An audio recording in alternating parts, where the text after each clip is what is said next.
الحمد لله الحنان المنان الذي خلق الإنسان وعلمه البيان، والصلاة والسلام على رسوله سيد الإنس والجان وعلى آله وأصحابه ذوي الخير والإحسان. أما بعد، فأعوذ بالله من الشيطان الرجيم. بسم الله الرحمن الرحيم.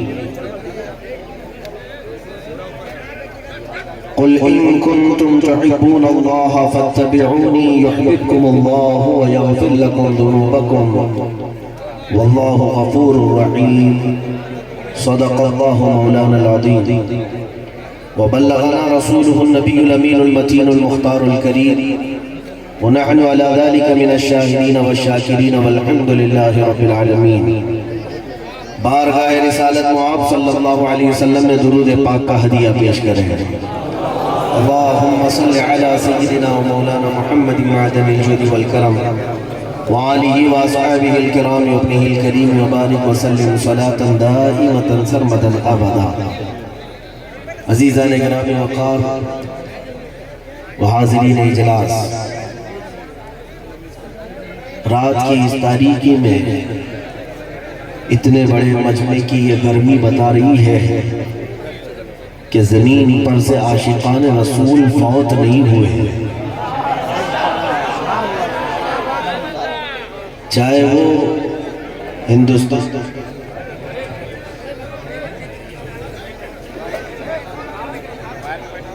بچہ لوگ کو ہٹائیے وہاں سے، ڈسٹرب ہوگا، آگے سے خالی کروائیے نا. چاہے وہ ہندوستان کی سرزمین ہو کہ افریقہ و امریکہ یا پاکستان، لیکن ایک بات مشترک ہے کہ ہمارے مرجھائے ہوئے دلوں کو اگر کوئی چیز زندہ کرتی ہے تو گنبد خضرا کا تذکرہ ہے. نبی رحمت صلی اللہ تعالی علیہ وسلم کا تذکرہ ہمارے دلوں کو گرما دیتا ہے اور ایمان میں اضافہ کرتا ہے. میرے عزیزوں، ممبر پر، سٹیج پر ہو سکتا ہے بہت ساری شاعریاں جو شاعران اسلام یا مداحان رسول گنگناتے ہیں، کبھی کبھار لغو اور لہو ان کی زبانوں سے آ جاتا ہے، لیکن ابھی مجھ سے پیشتر ارے آپ لوگ خاموش رہیے، جس ڈسٹرب کر رہے ہیں. نعت رسول کو اور مداح رسول کو آپ نے سنا، ان کے ایک کلام میں ایک ایک شعر سچائی پر مبنی تھا. حضرت ذرا سا میرے مائک سے بولیے، عزیزوں، کمیٹی والے خاموش رہے. یہ بات ہمارا ہر بچہ کہے گا، ہمارا ہر بچہ کہے گا اسلام تھا، اسلام ہے اور اسلام رہے. میرے عزیزوں، یہ تمہاری دینی محبت ہے اور اپنے اسلام سے والہانہ عقیدت ہے. اب اس کے بعد یہ بھی سمجھ میں آ جاتا ہے کہ کوئی گوفے میں بیٹھا ہوا ایک لومڑا یا ایک لومڑی اگر پکار کر کہے کہ ہم کیول اسلام کے وناش میں اپنی زندگی گزاریں گے، اسلام کو روئے زمین سے ختم کرنا ہمارا مقصد ہے. کچھ آوازیں آپ نے سوشل میڈیا میں اس طرح کی سنی ہوں گی. ان گیدڑوں کو سن سن کر کے کوئی مایوس نہیں ہوتا. الحمدللہ ہمارا کوئی بچہ مایوس نہیں ہوتا، اس لیے کہ ہمارے ہر بچے کو معلوم ہے کہ یہ اپنی کھجلی نہیں مٹا سکتا، اسلام کیا مٹائے. اسلام کسی گلی محلے اور کوچے کا ایک دین نہیں ہے، یہ آفاقی دین ہے جس کو اللہ رب العزت نے اپنے حبیب کے ذریعے پھیلایا، اور اس وعدے کے ساتھ لِيُظْهِرَهُ عَلَى الدِّينِ كُلِّهِ. قرآن میں اللہ تعالیٰ نے یہ فرمایا ہے کہ محبوب هُوَ الَّذِي أَرْسَلَ رَسُولَهُ بِالْهُدَى وَدِينِ الْحَقِّ، وہ اللہ ہے جس نے اپنے رسول کو دین حق کے ساتھ بھیجا. کیوں بھیجا؟ اس لیے بھیجا ہے کہ پوری دنیا میں یہ دین غالب آ کر رہے گا، چاہے تمہیں برا لگتا ہو، وَلَوْ كَرِهَ الْكَافِرُونَ، کافر اگرچہ اسے ناپسند کرتے ہوں لیکن جو ہونا ہے وہ ہو کر رہے گا انشاءاللہ۔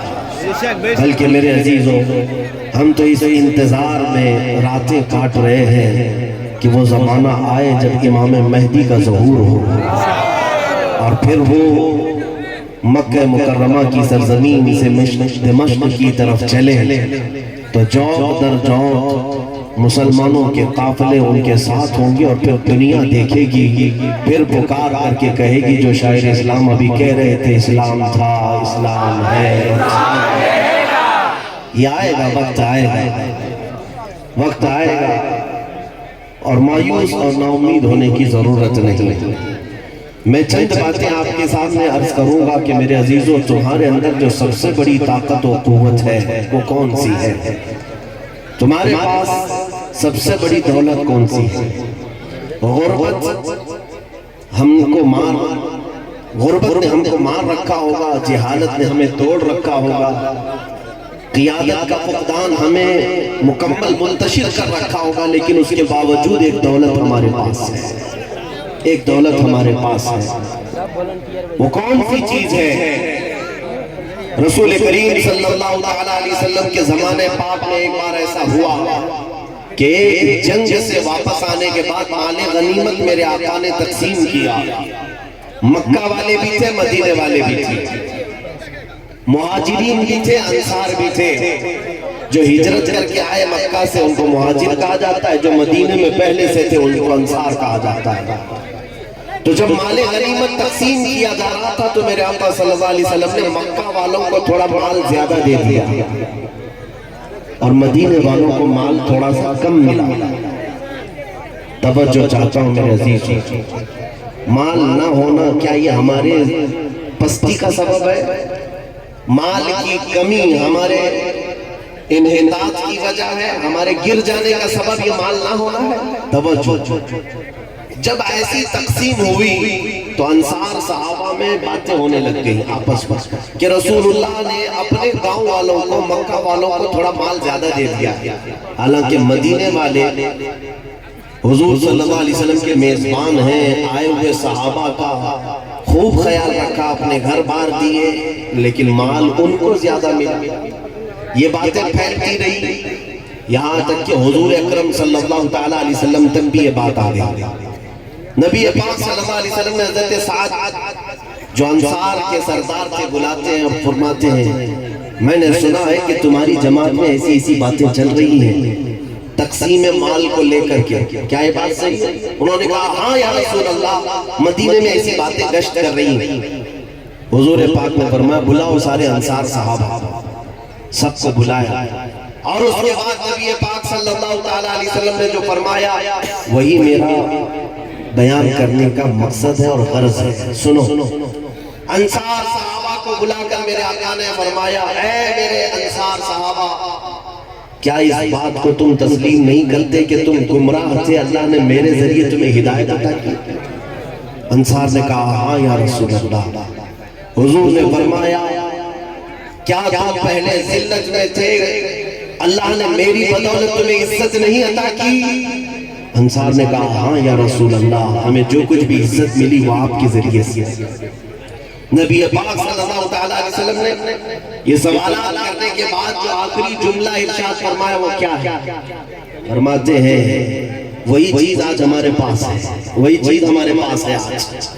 حضور نے فرمایا اے انصار، مکہ والوں کو میں نے مال تھوڑا زیادہ دے دیا اس لیے کہ وہ نئے لوگ ہیں، مدینہ طیبہ میں ابھی ان کے پورے گھر نہیں بنے، میں نے ان کو مال تھوڑا سا زیادہ دے دیا، لیکن کیا تم اس بات سے راضی ہو؟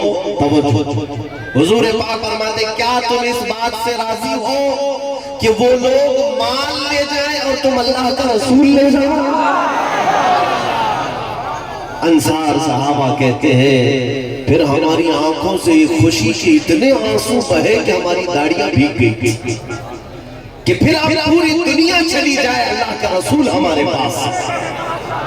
میرے عزیزوں، میں یہی کہنا چاہتا ہوں آج دنیا میں تانا مارتی ہے کہ یہ مسلمان بچھڑے ہوئے لوگ ہیں اور بکھرے ہوئے لوگ ہیں، ان کے پاس کوئی چیز نہیں رہ گئی، مال و دولت، سیاست، قوت، تجارت، قیادت کچھ نہیں رہ گیا، پھر بھی میں سینہ چوڑا کر کے کہتا ہوں ساری دنیا تم لے لو، لیکن یقین ہے ہمارے پاس آج بھی گنبد خضرا موجود ہے، آج بھی مکین گنبد خضرا کی محبت موجود ہے۔ آؤ ہمارے غریب سے غریب علاقے میں بھی آؤ، غریب سے غریب علاقے میں جس گھر میں ایک روٹی ملتی ہو دوسری روٹی نہ ملتی ہو، ایسے مسلمان گھر میں بھی آ کر ایک بار اشہد ان محمد رسول اللہ کہہ کر دیکھو، وہ بچہ بھی اپنے انگوٹھے لبوں سے چھوم کر اپنی آنکھوں کو لگا لے۔ یہ محبت، یہ جو قلبی محبت ہے میرے آقا صلی اللہ علیہ وسلم سے، یہ سرمایہ آج بھی ہمارے پاس موجود ہے، آج بھی یہ سرمایہ ہمارے پاس موجود ہے۔ اسی لیے میں کہتا ہوں میرے عزیزوں، اعلیٰ حضرت فاضل بریلوی رضی اللہ تعالیٰ عنہ نے ہمارے سینوں سے خوف نکال کر کے ایک تعلیم دی تھی ہمیں۔ کیا فرمایا تھا جانتے؟ فرماتے امام اہل سنت فاضل بریلوی، خوف نہ رکھ رضا ذرا تو ہے عبد مصطفیٰ، خوف نہ رکھ رضا ذرا تو ہے عبد مصطفیٰ، تیرے لیے امان ہے، تیرے لیے امان ہے۔ ایک یقین تمہارے ساتھ رہے کہ اللہ کے نبی تمہارے ساتھ ہے، اس بات کا یقین ہے یا نہیں؟ بولو مسلمانوں، اللہ کے رسول ہمارے ساتھ ہیں، اور رسول کریم صلی اللہ تعالیٰ علیہ وسلم جس کے ہو گئے ساری خدائی اس کے طرف ہے۔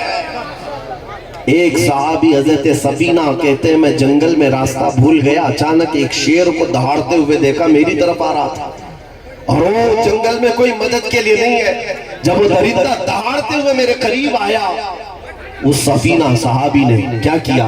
پتھر لے کر کے مارا، لکڑی لے کر کے مارا، کس چیز سے اپنا ڈیفنس کیا؟ اس شیر جیسے درندے کو حضرت سفینہ نے کیسے بھگایا؟ وہ اتنا بڑا درندہ جب منہ پھاڑے آ رہا تھا، روایت میں ملتا ہے کہ حضرت سفینہ نے پکار کر کہا یا ابا الحارث انا مولا رسول اللہ، اے پھاڑ کھانے والے درندے سن لے میں رسول اللہ کا غلام ہوں۔ روایت میں موجود ہے کہ وہ درندہ شیر جو منہ کھولے آیا تھا وہ سر جھکا کر ان کے قدموں کو چاٹنے لگ گیا، یہاں تک کہ اپنی دم ہلاتے ہلاتے اس صحابی رسول کو مدینے تک کا راستہ بھی بتا کر گیا۔ اس سے پتہ یہ چلتا ہے کہ اگر نبی پاک صلی اللہ تعالیٰ علیہ وسلم کی محبت تمہارے ساتھ ہے تو دنیا کا ہر موذی بھی تمہیں ایذا نہیں دے سکتا، دنیا کا کوئی موذی تمہیں ایذا نہیں دے سکے گا انشاءاللہ العزیز۔ ایک بات میں یہ بھی کہتا ہوں کہ کچھ لوگ یہ علماء کی تفتیش کے لیے باضابطہ ٹیمیں تشکیل دی جاتی ہیں، یہ مولوی ہیں، یہ مولوی ہیں، ان کے آگے پیچھے تو کوئی پارٹیاں نہیں ہوتی، لیکن یہ قوم میں جب بولتے ہیں تو قوم کے اندر ایک جذبہ کیسے بیدار ہوتا ہے۔ یقیناً ہمارے ساتھ بھی ایک صاحب کہہ رہے تھے کہ بڑے بڑے نیتا اتنا گرماتے نہیں ہیں، تو یہ رات کے 12 کے بعد آپ گرما دیتے ہیں۔ ہم نے کہا تمہاری گرمی صرف 100 روپے 200 روپے تک کی ہوتی ہے، وہ نوٹ اور ووٹ کی گرمی ہوتی ہے، اور ہم خالی ہاتھ آتے ہیں منبر پر، اور یہاں ہزاروں کا مجمع، بلکہ میں قسم خدا کی یقین کے ساتھ کہتا ہوں نیتاؤں نے مجمع جمع کی ہوں گے ووٹ کے لیے اور انہیں ورگلایا ہوگا نوٹ کے لیے، لیکن ہمارا جو مجمع یہاں پر آتا ہے رات کے 12 کے بعد، یہ ہمیں اگر کوئی چیز دینے کی بات کرتا ہے تو صرف ایک اعلان پر اپنی گردن نچھاور کر میرے آقا کے قدموں میں رکھنے کو تیار ہوتا ہے۔ ہوتا ہے یا نہیں ہوتا ہے؟ یہ وہ مجمع ہے جو نبی پاک صلی اللہ تعالیٰ علیہ وسلم پر اپنی جان لٹانے کے لیے تیار ہوتا ہے۔ عزیزان گرامی وقار، میں جو بات عرض کر رہا تھا وہ یہ ہے کہ کچھ صاحب کہنے لگے کہ آپ کے متعلق بہت ساری تفتیش ہو رہی ہے، بینک اکاؤنٹ، مال جائیداد، پراپرٹی سب دیکھی جا رہی ہے، سب دیکھ لیا، اور اس کے بعد یہ پوچھنے لگے کہ ان کی بیکنگ کون کرتا ہے، ان کی بیک سپورٹ میں کون سی پارٹی ہے، بی جے پی ہے، کانگریس ہے اور دیگر سیکولر پارٹیاں ہیں، کون ان کو سپورٹ کر رہی ہے؟ صاحب جانچ کر کے دیکھ لیا کوئی پارٹی تو ملی نہیں، ہمارا مزاج بھی نہیں، ہمارا مزاج بھی نہیں۔ ان صاحب کے لیے میں نے ایک جواب یہ عرض کیا تھا، فاضل بریلوی کے برادر گرامی امام زمن فرماتے ہیں، عزیزو تم غلاموں کو حضور کے یہاں ڈھونڈ رہے ہو کہ کون ان کی مدد کر رہا ہے، کون ان کی مدد کر رہا ہے؟ ہمارا تو عقیدہ یہ ہے کہ ڈھونڈا ہی کرے صدر قیامت کے سپاہی، ہمارا تو ماننا یہ ہے ڈھونڈا ہی کرے صدر قیامت کے سپاہی، وہ کس کو ملے جو تیرے دامن میں چھپا ہو، حضور کے دامن میں جو چھپا ہو وہ کسے ملے؟ بس اس یقین کے ساتھ جیا کرو اے سنی مسلمانوں کہ تم کسی اور کے پرچم تلے یا کسی کی چھتر چھایا میں نہیں، گنبد خضرا کے سائے میں جیا کرتے ہو، نبی پاک صلی اللہ تعالیٰ علیہ وسلم کی عنایتوں میں جیتے ہو۔ دو چند باتیں ایسی ہیں کہ پوری دنیا ہر زمانے میں تمہاری قیمت لگانے کو تیار رہتی تھی، لیکن کچھ ایسے غیور نوجوان ہیں جو کبھی بھی اس قیمتی دولت کا سودا نہیں ہونے دیا، کبھی نہیں ہونے دیا۔ حضرت شہاب الدین قلیوبی لکھتے ہیں کہ 3 نوجوان ایسے تھے جو ایک عیسائی بادشاہ کی قید میں آ گئے، جوان تھے، اور عیسائی بادشاہ نے انہیں قید کر کے کہا کہ تم اپنا دین بدل لو، دھرم پریورتن کر لو، ہمارے دھرم میں آ جاؤ، ہم اپنی وزارت میں رکھ لیں گے، سپاہی بنا لیں گے۔ لیکن وہ رسول اللہ کے غلام تھے، میرے آقا صلی اللہ تعالیٰ علیہ وسلم کے سچے غلام تھے، اڑے رہ گئے، جمے رہ گئے، ڈٹے رہ گئے۔ بادشاہ نے جلاد کو حکم دیا کہ ایک کڑھائی میں تیل گرم کرو، اور جب تیل کھولنے لگے تو ان میں سے ایک ایک کو اٹھا کر کے اس میں ڈال ڈال۔ اتنی سخت سزاؤں سے گزارا جا رہا ہے ایک عاشق رسول کو۔ میرے عزیزوں، 3 بھائیوں میں سے بڑے کو اٹھا کر کے جلاد نے کھولتے ہوئے تیل میں ڈال دیا، وہ تھوڑی ہی دیر میں ان کی شہادت ہو گئی۔ دوسرے کو اٹھایا، کہا اب بھی تیرے پاس وقت ہے، بدل دے۔ اس نے کہا اب تو تم نے اور بھی دشوار کر دیا ہمارے لیے، میرے بھائی کے ساتھ بھی غداری نہیں، میرے مصطفیٰ کی شریعت کے ساتھ بھی غداری نہیں۔ بادشاہ نے کہا کہ اس کو بھی اٹھاؤ اور تیل میں ڈالو، دوسرے کو بھی اٹھایا، کھولتے ہوئے تیل میں ڈال دیا گیا۔ انگلی کو بھی اگر تیل کا ایک چھینٹا اچھل جائے نا، آپ دن بھر اف اف کرتے رہتے ہو۔ اور ان دیوانوں کی کیسی آزمائش ہوئی ہوگی جن کو کھولتے ہوئے تیل میں پورے جسم سمیت ڈال دیا گیا۔ چھوٹا جو سب سے نوجوان بھائی تھا، جس کی عمر 20 سال سے 25 سال کے بیچ یا 22 سال جو بھی رہی، اس کی باری تھی، اس کی باری تھی۔ بادشاہ کے ایک وزیر نے کہا کہ بادشاہ سلامت، یہ نوجوان میرے حوالے کر دے، اس کو مت مارے، 1 مہینے کا ٹائم دے دے، میں اس کو پورا چینج کر کے لاؤں گا، پورا بدل کر کے لاؤں گا۔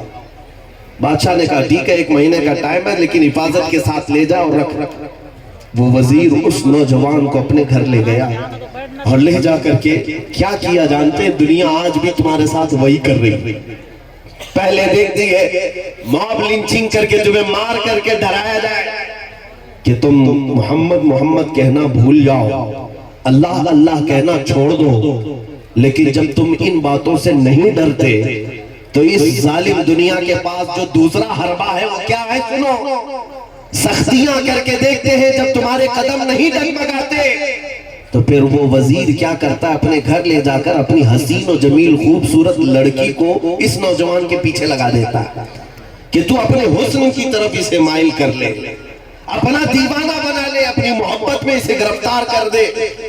جب یہ نوجوان تیری محبت میں وارفتہ ہو جائے گا، تو جو کہے گی وہ کرے گا، اور میں تجھے بادشاہ سے منہ مانگا انعام دلاؤں گا۔ یہ بیٹیاں آج اس لیے چھوڑتے بھی ہیں کہ تمہارا ایمان متزلزل ہو جائے۔ ہاں یوں ہی عیاشیاں نہیں ہوتی ہے، ننگا پن یوں ہی نہیں، یہ تمہارے ایمان کو خریدنے کے سودے ہیں۔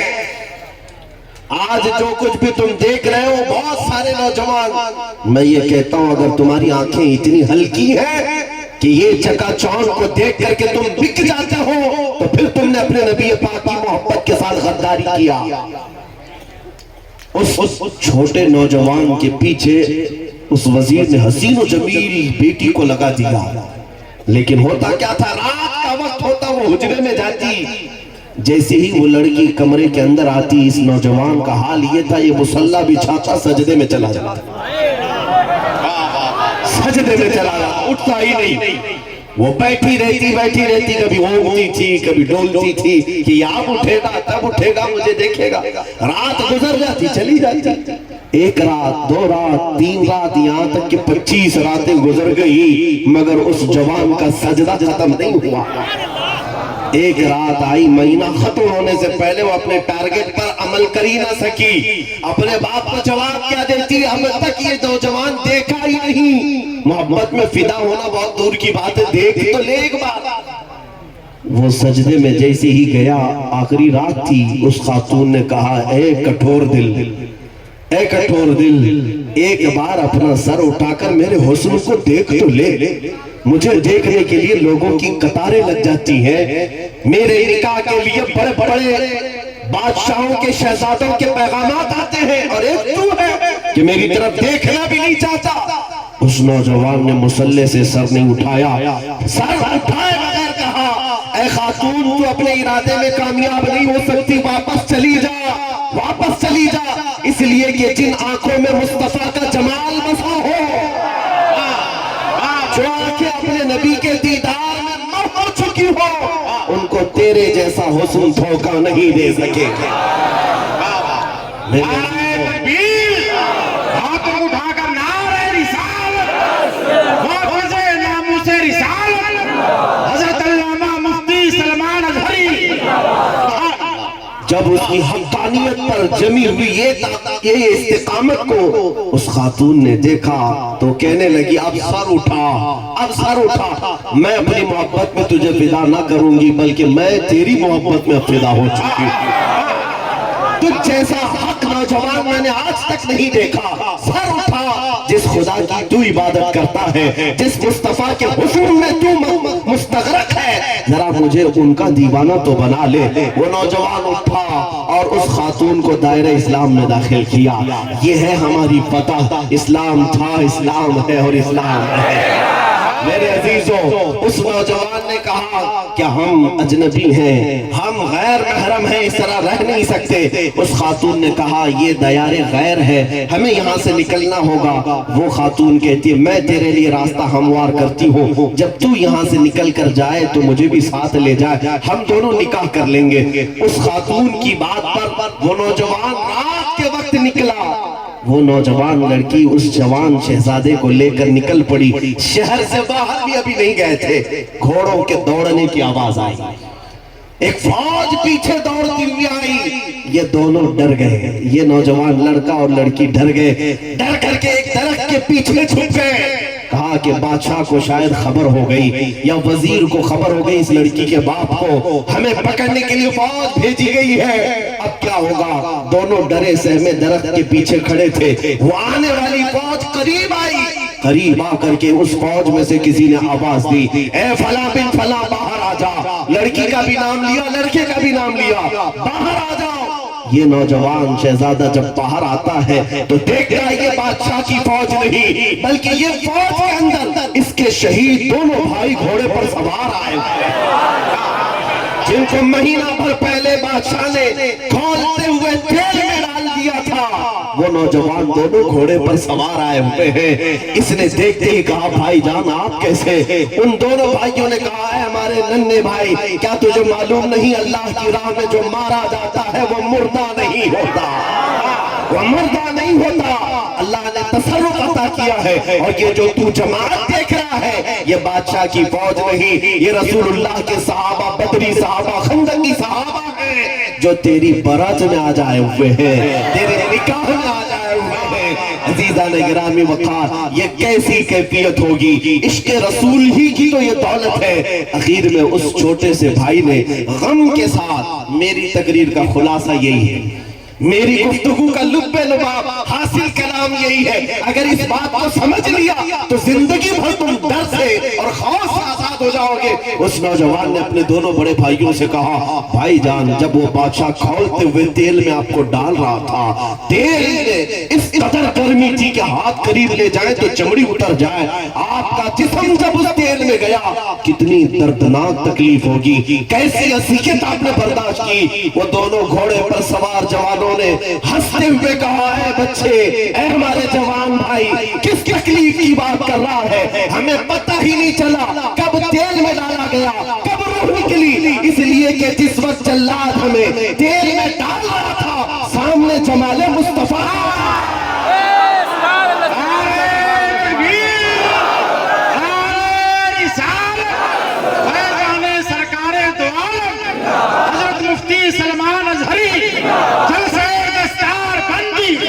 یہ بات اگر تم سمجھ لے جاؤ کہ ہر تکلیف کے وقت میرے آقا صلی اللہ علیہ وسلم اپنے غلاموں کے سامنے حاضر ہو ہی جاتے ہیں. وہ اپنے نورانی چہرے کے ساتھ جب غلاموں کے پاس آتے ہیں تو پھر درد کس کو کہتے ہیں, تکلیف کس کو کہتے ہیں؟ چاہے پھانسی ہو کہ چاہے آگ میں جلنا ہو, میرے عزیزو اگر وہ کمال و جمال سامنے ہو تو پھر ہر درد میں مزہ ہی مزہ ہے, ہر درد میں مزہ ہے. اور ایک مثال میں عرض کر کے آپ کے ذہنوں کو قریب کرنا چاہوں گا. اے نوجوانوں, یہ دنیا پوری تمہیں خریدنے کے لیے بڑی بڑی قیمتیں لگا چکی ہے. تمہیں پتا ہے آج پوری انڈسٹری, فلم انڈسٹری, چاہے وہ ہالی ووڈ ہو, بالی ووڈ ہو, ٹالی ووڈ ہو, پتہ نہیں کون کون سے ووڈ ہو, اور اس پر مزید پورنوگرافی, پھر اس پر مزید کارٹون کی دنیا, یہ سب کروڑوں اربوں روپے خرچ کرتے ہیں اور تمہارے جیب سے وصولتے. کس لیے؟ تمہارے اخلاق پر ڈاکہ ڈالنے کے لیے, تمہاری آنکھوں کی حیا کو چھیننے کے لیے. دنیا اگر ان کے فلمی کیریکٹر کو دیکھ کر دیوانی ہوتی ہے تو ہو لینے دو, ان کے پاس کوئی حسین نہیں ہے. نوجوانوں, تمہارے پاس دنیا کا سب سے حسین موجود, سب سے حسین دنیا کا تمہارے پاس ہے. ارے وہ حسین ہے, وَأَحْسَنُ مِنْكَ لَمْ تَرَ قَطُّ عَيْنِي وَأَجْمَلُ مِنْكَ لَمْ تَلِدِ النِّسَاءُ. اس رسول کے ہوتے ہوئے پھر کسی کا حسن دیکھنا تمہیں زیب دیتا ہے؟ بلکہ تمہیں تو چاہیے کہ اپنی آنکھیں سنبھال رکھو, اپنی آنکھیں سنبھال رکھو. روز یہ دعا کر کے سو جو شہزادہ اعلیٰ حضرت سرکار مفتی اعظم ہند کی دعا تھی. روز یہ دعا کر کے سو مفتی اعظم کی, کچھ ایسا کر دے میرے کردگار آنکھوں میں, کچھ ایسا کر دے میرے کردگار آنکھوں میں, ہمیشہ نقش رہے روئے یار آنکھوں میں. انہیں نہ دیکھا تو کس کام کی ہیں یہ آنکھیں کہ دیکھنے کی ہے ساری بہار آنکھوں میں. میرے آقا آؤ کہ مدت ہوئی ہے تیری راہ میں اکھیاں بچھاتے بچھاتے, بڑے دن ہوئے ہیں تیری چاہتوں میں, تیری حسرتوں میں, بڑے دن ہوئے ہیں گھر کو سجاتے سجاتے. عزیزان گرامی, اے میرے عزیز بچوں, جوانوں, اگر تم آج سے اس تمنا کو اپنے دل میں پالنے لگ گئے کہ میں جیوں گا اور اللہ کی بارگاہ میں ایک ہی چیز طلب کروں گا, مولا اس وقت تک میری آنکھیں ہمیشہ کے لیے بند نہ کر جب تک یہ آنکھیں تیرے حبیب کے چہرے کی زیارت نہ کر لیں. یہ تمنا بھی اتنی بڑی تمنا ہے کہ تمہیں ہر عیب سے پاک کر دے گی, تمہیں ہر بے حیائی سے آزاد کر دے گی, تمہارے اخلاق کو اعلیٰ کر دے گی. نبی پاک صلی اللہ تعالیٰ علیہ وسلم کو دیکھنے کی تمنا کیا یہ عام تمنا ہے؟ معمولی سی بات ہے. میں عرض کرتا ہوں کہ دنیا پہلے صحابہ کے قدموں کو ہلا نہ سکی, وجہ کیا تھی؟ ان کے ساتھ بھی یہ ساری چیزیں ہوئی. صلاح الدین ایوبی کی فوج وہ پہلی فوج ہے جس میں پورنوگرافی کو ظالموں نے ڈال کر کے ان کے فوجوں کو خریدنے کی کوشش کی. جانتے ہیں آپ, یہ آج جو گندی تصویریں اور یہاں فلمیں جو تمہارے ہاتھوں میں موبائلوں میں پہنچا دی گئی ہیں, بغیر لباس کی ناچتی ہوئی لڑکیاں اور گندی تصویریں جو تمہارے اخلاق ایمان کو تباہ کرنے والی آج کے دور میں نہیں تھی, بلکہ صلاح الدین ایوبی کی فوج میں سب سے پہلے یہ داخل کیا گیا تھا صلیبیوں نے کہ ان کو ننگی تصویریں دکھائی جائیں تاکہ وہ ایمان سے دور ہو اور شہوت پرست ہو جائیں, نفس پرست ہو جائیں, حیاسوز اخلاق پر اتر آئیں. آج دنیا یہی تمہیں سب دے کر کے تمہارے ایمان کو کمزور کرنے کی کوشش کر رہی. میں آج جس مجمع سے خطاب کر رہا ہوں, میرے عزیزوں, تمہارے اٹھے ہوئے ہاتھوں کو دیکھا, نعت سننے کے جوش کو دیکھا, تو پھر میں یہ آپ کے سامنے کہنے پر مجبور ہوا کہ ابھی گنہگار تو ہے، غدار نہیں ہوئے ہیں، غدار نہیں ہوئے ہیں۔ وہ چنگاری ابھی موجود ہے جو عشق رسول کی ہے، بس یہ جس دن شعلہ بن جائے اچھے اچھوں کے محلوں کو خاکستر کرے گی۔ جس دن یہ شعلہ بنے میرے مصطفیٰ کریم کی محبت کی چنگاریاں ابھی تمہارے پاس موجود ہے، لیکن یہ جو ماحول آج کریٹ کیا جا رہا ہے یہ ہر زمانے میں ہوا۔ میرے آقا کے دیوانوں کو خریدنے کی باتیں، قیمت لگائی جاتی ہے، کبھی انہیں تخت و تاج دینے کی لالچ، کبھی ان کو حسن و جمال دینے کی لالچ، لیکن جو سچا وفادار رہا ہر زمانے میں، کبھی وہ میرے آقا کی محبت کے ساتھ سودا بازی نہیں کیا، سودے بازی نہیں کیا۔ خالد بن ولید سیف اللہ المسلول، میرے آقا کے وہ جوان سال صحابی کہ جس میدان میں جاتے تھے فتح کا جھنڈا گاڑ کر واپس آتے۔ ایک عیسائی قلعے کا انہوں نے محاصرہ کر لیا تھا ایک ملک میں، اور عیسائی اندر موجود تھے پورے قلعے کے اندر۔ کئی دن تک یہ گھیراؤ چلتا رہا، جنگ نہیں ہو رہی تھی لیکن صرف محاصرہ تھا۔ اندر عیسائیوں کے بڑے پادری نے یہ مشورہ کیا کہ یہ جو لڑنے ہمارے ساتھ آیا یہ خالد بن ولید ہے، اس سے لڑنا آسان بات نہیں، اس کے ساتھ جو لشکری آئے سب کے سب جوان ہیں، ایک کام کرتے ہیں ہم دوسری ترکیب سے انہیں شکست دے دیں۔ خالد بن ولید کی فوج کو شکست دینے کے لیے ان ظالموں نے کیا پلان بنایا؟ کہا 3 دن کے بعد خالد بن ولید کو ان کی فوج کے ساتھ بازار سے بلاتے ہیں، اگر وہ صحیح سلامت قلعے تک آ گئے تو قلعے کی چابیاں ان کے حوالے کر دی جائیں گی۔ تو سارے عیسائیوں نے پوچھا کہ ایسے کیسے دے دی جائے گی؟ کہا میں ایک ترکیب سوچا ہوں، شہر کی جتنی حسین و جمیل لڑکیاں ہیں اور جتنا مال ہے وہ سب راستے پر جمع کر دو، عورتوں کو لگا دو اور زر و جواہرات بچھا دو۔ جب یہ نوجوان گزرتے ہوئے آئیں گے یہ کبھی مال و دولت لوٹیں گے، کبھی حسن و جمال کے چکر میں پڑ جائیں گے، ہم آسانی سے ان پر قابض ہو جائیں گے۔ اس لیے کہ ہر جوان کے اندر ایک نفس ہوتا ہے جو فوراً عورتوں کی طرف اٹھ جاتا ہے۔ تو خالد بن ولید کو بلا کر کے وہ عیسائی راہب کہتا ہے خالد ہم تم سے لڑنا نہیں چاہتے، بس 3 دن کے بعد اپنے نوجوان لشکریوں کو لے کر اس بازار سے گزرتے ہوئے آ جاؤ، اگر صحیح سلامت تم پہنچ گئے تو سارے قلعے کی چابیاں تمہارے حوالے۔ خالد بن ولید نے کہا ٹھیک ہے مجھے منظور ہے۔ 3 دن کے بعد جب وقت مقرر آیا حضرت خالد بن ولید اپنی فوج کو لے کر گزرنے والے تھے اس بازار سے۔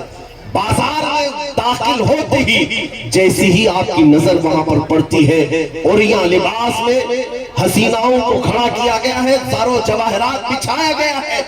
حضرت خالد بن ولید نے اپنی فوج کو روک لیا، نوجوانوں کو روک کر کے ایک تقریر کی اور کہا اے نوجوانوں، اے رسول اللہ کے دیوانوں، آج تمہارے امتحان کی گھڑی ہے۔ اگر تمہارا قدم ڈگمگا گیا تو قیامت تک آنے والی نسلیں تمہیں لعنت برسائیں گی، اور اگر تمہارا قدم جمع رہ گیا تو قیامت تک تم پر رحمت و انوار کے پھول برسائے جائیں گے۔ خالد بن ولید کی فوج نے پوچھا کہ سپاہ سالار ہمیں کرنا کیا ہے؟ خالد بن ولید نے کہا کچھ نہیں کرنا ہے، بس اتنا کہ بازار سے گزرو تو اپنی آنکھیں نیچی کر کے چلو، یہ میرے مصطفیٰ کی سنت ہے۔ رسول اللہ صلی اللہ علیہ وسلم جب بھی مدینے کے بازار میں جاتے اپنی آنکھیں نیچی کر کے چلتے تھے۔ اے جوانوں آج تم بھی بازار سے جاؤ اپنی آنکھیں نیچی رکھنا، بس اس سے زیادہ کچھ کرنے کی ضرورت نہیں۔ خالد بن ولید کی تقریر نے یہ اثر دکھایا کہ وہ پورے نوجوان لشکری بازار سے گزرتے گئے، وہ حسینائیں، وہ خوبصورت رنگین عورتیں اپنی طرف اپنے دامے فریب میں پھنسانے کی دعوت دیتی رہی، لیکن مجال ہے کہ رسول اللہ کا ایک بھی نوجوان لشکری ان کی طرف چہرہ اٹھا کر دیکھتا ہو، دیکھا نہیں۔ یہاں تک کہ گزرتے وہ قلعے کے دروازے تک آ گئے۔ ادھر عیسائی جشن منا رہے تھے، تھوڑی دیر میں ہم نکلیں گے ان پر قابض ہو جائیں گے، وہ عورتوں میں پھنس چکے ہوں گے، دولت کو لوٹنے میں پھنس چکے ہوں گے۔ لیکن جب صحیح سلامت خالد بن ولید پورے لشکر کے ساتھ آ گئے تو وہ عیسائی راہب دیکھ کر کہتا ہے خالد یہ کون سے لشکری تم نے جمع کیے؟ یہ انسان ہیں یا فرشتے ہیں؟ ان کے اندر نفس ہے یا نہیں؟ ہم نے ان کے نفس کو خریدنے کے لیے ہر دولت کو جمع کر دیا تھا، لیکن یہ سب کو ٹھوکر مارتے یہاں تک کیسے چلے آئے؟ خالد بن ولید نے اس وقت یہ کہا تھا، اے عیسائی راہب، تو دھوکے میں تھا، ان نوجوانوں کو خریدنے کی کوشش کر رہا تھا جن کی آنکھوں میں پہلے سے حسن مصطفیٰ پہلے سے جن کی آنکھوں میں حسن مصطفیٰ بسا ہو، وہ بھلا دنیا کے حسن پر کیا اپنی آنکھیں چار کر سکتے ہیں؟ عزیزان گرامی، آج میں اسی کی طرف تمہیں دعوت دینے آیا ہوں۔ کیا ہو گیا ان کو؟ باہر کیجئے، باہر کیجئے، ان کو لٹا دیں، بیٹھا دیں، بیٹھا دیں۔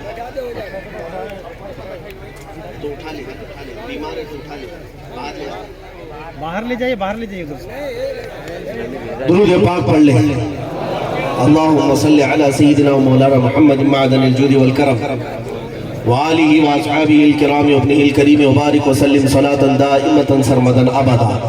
بس میرے عزیزوں، میں اپنی گفتگو کو اب سمیٹتا ہوں، زیادہ دیر تک آپ کو یہاں پر مجبور نہیں کروں گا اور نہ ہی اکتاہٹ میں ڈالوں گا۔ دو چیزیں میں نے آپ کے سامنے رکھی۔ اگر نبی پاک صلی اللہ تعالیٰ علیہ وسلم کی محبت تمہارے سینے میں ہے اور ان کو دیکھنے کی طلب موجود ہے تو میں یقین کے ساتھ کہتا ہوں، دنیا تمہاری کیا تمہاری جوتیوں کی بھی قیمت نہیں لگا سکے گی، کوئی تمہاری بولی نہیں لگا سکے گی۔